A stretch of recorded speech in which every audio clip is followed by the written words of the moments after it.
love and glad for you to join this mission together with us, because this is what people really need at this moment, right?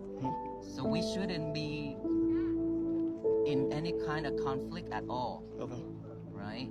If I happen to say something about religions, I cannot say anything if you do that. Okay. But I did.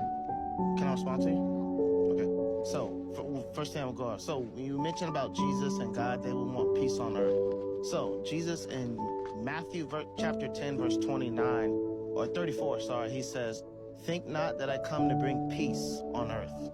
He says he didn't come to bring peace on earth, but he came to bring a sword. And he said he came to divide a mother against father, a son against his father, and in-laws against each other. And then he says, a man's enemies will be that of his own household.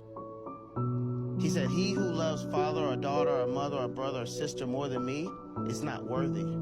So Jesus did not come to bring peace on earth. Now, Jesus came to bring peace to people that followed him, that put their trust in him, that obeyed him, absolutely, 1,000%. But the book of Revelation talks about there will be no world peace until Christ returns. So as a follower of Jesus, I believe that. So though I commend what you're doing in a carnal sense, you're trying to bring world peace. But like I told you before, if Jesus is not the center of your peace, then it's false peace. Because he said, and that's why you said all the good teachers, all the teachers, whether it's Buddha or, I don't know if you said Muhammad, but I'll include him. You said they all teach one central thing, and that's to love each other, and that's to be good people. Well, not really.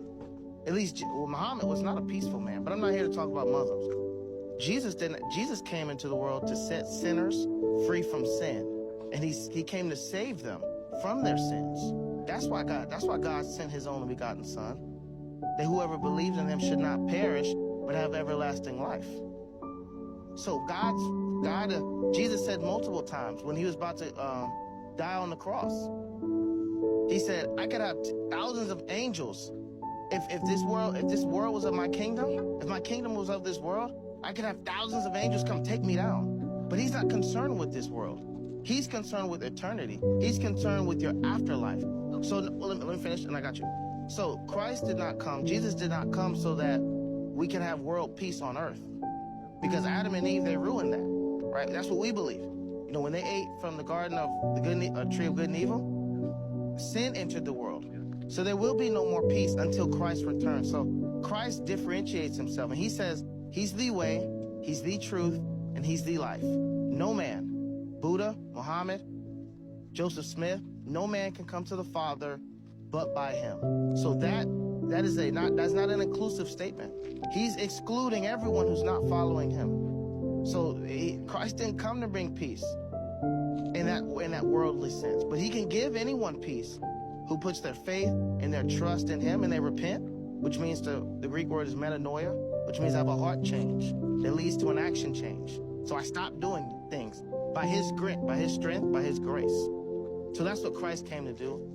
And that's what he gives us, all believers, the ability to do, to live free from sin, to live holy, to follow after him. And anyone, including you, is available to you if you repent and put your faith in him. Let me ask you one question.